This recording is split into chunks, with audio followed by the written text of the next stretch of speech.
জামাতে ইসলামের বর্তমান আমির বা এই দলটির বর্তমান যিনি প্রধানের দায়িত্বে রয়েছেন ডক্টর শফিকুর রহমান, তিনি জাতির উদ্দেশ্যে ক্ষমা চেয়েছেন, নিঃশর্তে ক্ষমা চেয়েছেন। প্রাথমিক পর্যায়ে বিষয়টা আমি পজিটিভলি নিয়েছি, আমার কাছে ভালো লেগেছে, আমি সাধুবাদ জানাই। কারণ হলো প্রতিটা মানুষের, সেটা ব্যক্তিকেন্দ্রিক হোক, তার পরিবার কেন্দ্রিক হোক, তার পলিটিক্যাল পার্টি কেন্দ্রিক হোক, এই যে ক্ষমা চাওয়ার যে একটা প্র্যাকটিস, এটা গড়ে ওঠা ভালো, এটা একটা গুড প্র্যাকটিস। কারণ ক্ষমাটা তখনই চাওয়া হয় যখন তিনি বা তার পরিবার বা তার দল তাদের বিভিন্ন কৃতকর্মের মধ্যে যে ভুল হয়েছে, তাদের যে অন্যায় হয়েছে, অপরাধ হয়েছে, সেই সম্পর্কে তারা যখন মেমোরাইজ করে, যখন তারা সেটা নিয়ে অনুতপ্ত হয়, অনুশোচিত হয়, তখনই আসলে প্রকাশ্যে ক্ষমা চাওয়ার বিষয়টি আসে। তো এই প্র্যাকটিসটি যদি বাংলাদেশের রাজনীতিতে থাকে বা স্টার্ট হয় কন্টিনিউ, এটা খারাপ কিছু না। তাই প্রাথমিক পর্যায়ে আমি এটিকে পজিটিভলি নিয়েছি। কিন্তু কথা হলো, এই ডক্টর শফিকুর রহমান যে ক্ষমা চাইলেন জাতির উদ্দেশ্যে, এটা তিনি কি উদ্দেশ্যে ক্ষমা চেয়েছেন? এই যে রাজনীতি করতে এসে বাংলাদেশের রাজনৈতিক অঙ্গনে কি কি অন্যায় অপরাধ তাদের হয়েছে, সেগুলো ধরে ধরে রাজনীতির মাঠে কোথায় কি হয়েছে সেই সম্পর্কে তিনি একটা কমন ক্ষমা চাইলেন, না তাদের দলের বিরুদ্ধে যে বড় বড় অভিযোগ রয়েছে, অপবাদ রয়েছে, গ্লানি রয়েছে, এক কথায় কলঙ্ক রয়েছে, সেটি নিয়ে তিনি ক্ষমা চাইলেন? এখানে কিছু ডিফারেন্স রয়েছে। কারণ তাদের দলের বিরুদ্ধে যে অপবাদ বা গ্লানি বা কলঙ্ক রয়েছে, সেটা এই দেশের স্বাধীনতার সাথে জড়িত।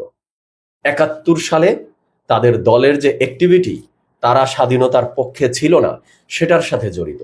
তো সেই অপবাদ বা কলঙ্ক বা গ্লানির জন্য ক্ষমা চাওয়ার ওয়ে আর ব্যক্তিগতভাবে বা পারিবারিকভাবে বা দলীয়ভাবে রাজনীতি করতে গিয়ে বিভিন্ন ধরনের ভুল ভ্রান্তি করা, সেই ক্ষমা চাওয়ার ওয়ে, এই দুটো কিন্তু কখনোই এক হবে না। এই দুটো ক্ষমা চাওয়ার ওয়ে টোটালি ডিফারেন্ট হবে, এটাই স্বাভাবিক। চলুন ডক্টর শফিকুর রহমান তার বক্তব্যে কি কি বলেছে একটু শুনি। তিনি বলেছে যে এই এই পর্যন্ত ৩বার তাদের দলের সিনিয়র যারা ছিলেন, পূর্বপুরুষ, তারা ক্ষমা চেয়েছেন ২বার এবং তিনি চেয়েছেন ১বার। এবং তিনি এই যে গতকালকে বা পরশু চাইলেন, সেটা নিয়ে মোট ৪বারের মতো ক্ষমা চেয়েছেন। কিন্তু কথা হলো, তিনি যে ক্ষমা চাচ্ছেন, এই ক্ষমা চাওয়ার ওয়ে অফ অ্যাপ্রোচ বা ভঙ্গি বা ধরনটা একই হচ্ছে, একই ধরনের ক্ষমা তারা চাচ্ছে। কি ক্ষমা? মানে এই যে ক্ষমা চাওয়ার ওয়েটা একই বলছি কেন, দেখুন তার বক্তব্য যদি একটু মনোযোগ দিয়ে শুনেন, সেখানে কিছু টুইস্ট আছে। তিনি ভুলের জন্য ক্ষমা চাচ্ছেন, কোনো অন্যায় বা অপরাধের জন্য না। ভুল আর অন্যায় এবং অপরাধ এক জিনিস না। তিনি ক্ষমা চাচ্ছেন একটা গায়েবানা ক্ষমা। মানে গায়েবানা ক্ষমা বলতে আমি এটা বুঝাচ্ছি, হয় না যে রাত্রে উঠে মুসলিম যারা তাহাজ্জুদের নামাজ পড়লো, এরপরে অন্ধকার রুমের মধ্যে সৃষ্টিকর্তাকে উদ্দেশ্য করে মোনাজাত ধরে আল্লাহ জানায় অজানায়, ইচ্ছায় অনিচ্ছায়, যদি কখনো মনের অজান্তে কোনো ভুল করে থাকি, অন্যায় করে থাকি, পাপ করে থাকি, আল্লাহ তুমি আমাকে ক্ষমা করে দিও। তো এই জামাতে ইসলামের ক্ষমা চাওয়ার ওয়ে অফ অ্যাপ্রোচ বা ভঙ্গিটা এমন যে আমি জানি না কি অন্যায় করেছি, আমি জানি না কি পাপ করেছি, কিন্তু আল্লাহ তুমি তো সব জানো, তুমি আমাকে ক্ষমা করে দিও। তো এই ওয়েতে বা এই ভঙ্গিতে ক্ষমা চাওয়া, তো আপনি আপনার ব্যক্তিগত ভুলের জন্য চাইতে পারেন বা সাধারণ ভুলের জন্য চাইতে পারেন, কিন্তু ৭১ সালে আপনাদের দলের যে কৃতকর্ম, আপনাদের দলের যে অবস্থান ছিল, দেশ স্বাধীনতার বিপক্ষে আপনারা ছিলেন, বা এই দেশ স্বাধীনতার বিপক্ষে যে বিপক্ষ শক্তি ছিল, তাদেরকে আপনারা সহায়তা করেছেন, এটি প্রমাণিত বিষয়। সেক্ষেত্রে আপনি এভাবে একটা গায়েবানা ক্ষমা চেয়ে মানে এটা দ্বারা কি বোঝাতে চাচ্ছেন? আর এই যে বললেন যে ৩বারের মতো ক্ষমা চাওয়া হয়ে গেছে, তাহলে আপনি নতুন করে এসে, মানে ২বার যেহেতু পূর্বপুরুষরা চেয়েছে, আপনি ৩বারের মতো সেম ওয়ে অফ অ্যাপ্রোচে আপনি ক্ষমা চাইতে আসলেন কেন? কারণ আপনাদের দাবি অনুযায়ী ক্ষমা তো তাহলে গোলাম আজম সাহেব যেই দিন চেয়েছিলেন, সেটাই আপনাদের তাহলে হয়ে গেছিল। তারপরে কেন নিজামী সাহেবকে চাইতে হলো? তারপরে কেন আপনাদেরকে চাইতে হলো? দরকার ছিল? ক্ষমা তো আপনারা চেয়েছেন। আর যদি আপনাদের মনে হয় যে না, নিজামী সাহেব যে ক্ষমাটা চেয়েছেন, সেখানে ওয়ে অফ অ্যাপ্রোচটা সেখান থেকে ঠিকঠাক মতো হয়নি, বরং আমাদের মনে হয় একটু ভিন্ন ওয়ে অফ অ্যাপ্রোচে বা ভঙ্গিতে ক্ষমাটা চাওয়া উচিত, ভিন্নভাবে। তো এরপরে নিজামী সাহেব চাইলেন, সেটাও ওই ওয়ে অফ অ্যাপ্রোচ সেম।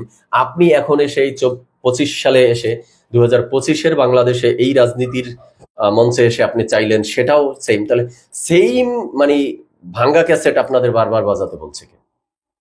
আপনাদের যদি মনে হয় যে পূর্বপুরুষদের ক্ষমা চাওয়ার পরেও এই জাতি আপনাদেরকে ক্ষমা করেনি, তাহলে তো ভেবে চিনতে প্রস্তুতি নিয়ে দলীয়ভাবে সেভাবেই ক্ষমাটা চাওয়া উচিত, যাতে করে নেক্সট জেনারেশনের এসে নতুন করে আর ক্ষমা চাইতে না হয়। কিন্তু আপনারা তো একের পর এক সেই ভাঙ্গা ক্যাসেটই বাজিয়ে যাচ্ছেন। কারণ আপনারাই, এই যে ডক্টর শফিকুর রহমান ক্ষমা চাইলো, এর দ্বারা তিনি এটাই প্রমাণ করলেন যে পূর্ববর্তী পুরুষরা যে ক্ষমা চেয়েছে সেটা দ্বারা এই জাতি তাদেরকে ক্ষমা করেনি।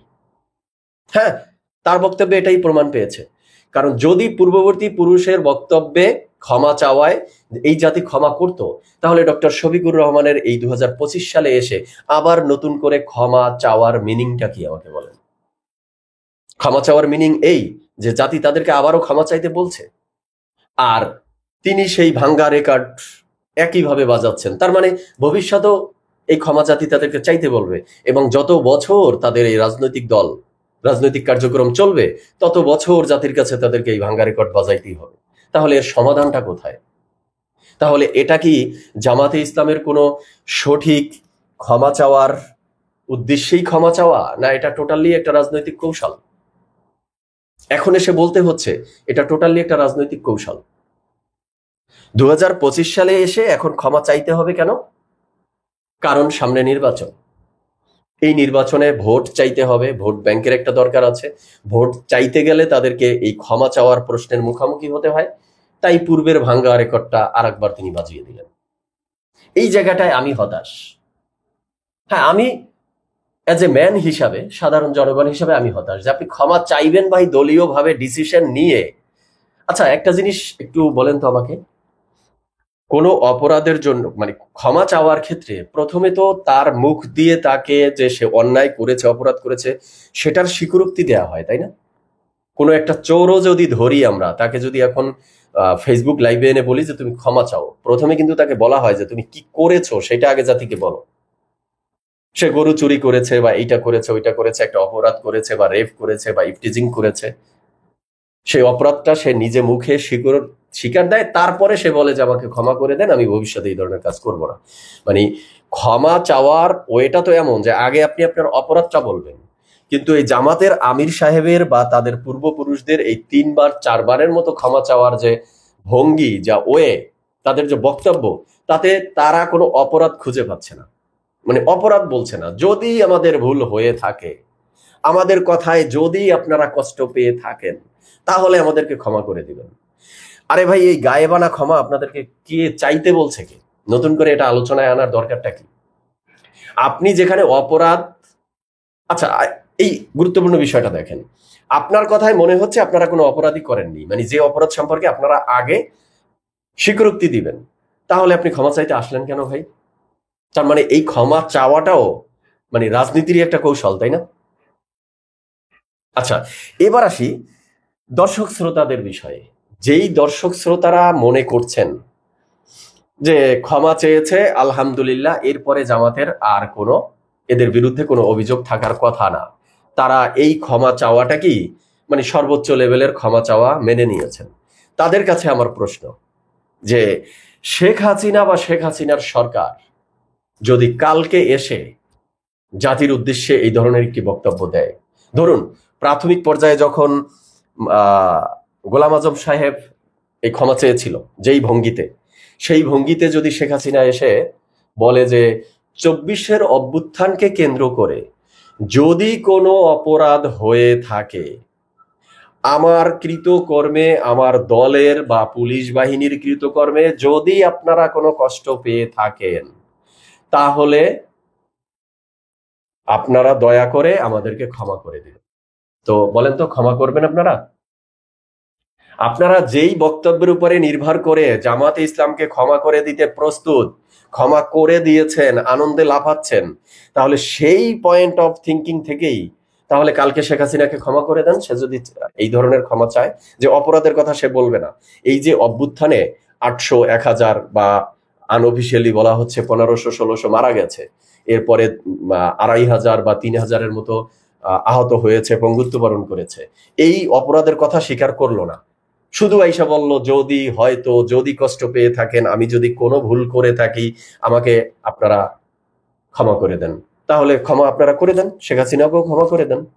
আর যদি শেখ হাসিনাকে ক্ষমা করতে না পারেন এই ধরনের যদি, কিন্তু, হয়তো, ইফ, বাট এই ধরনের বক্তব্য দিয়ে, তাহলে আপনাদের বিবেকের কাছে আমার প্রশ্ন, যে জামাতে ইসলাম এই ধরনের ইফ, বাট, যদি, কিন্তু এই ধরনের গায়েবানা ক্ষমা, যেখানে অপরাধের কথা উল্লেখ নেই, সেই ক্ষমা চাওয়া দ্বারা আপনারা কিভাবে আনন্দিত হন?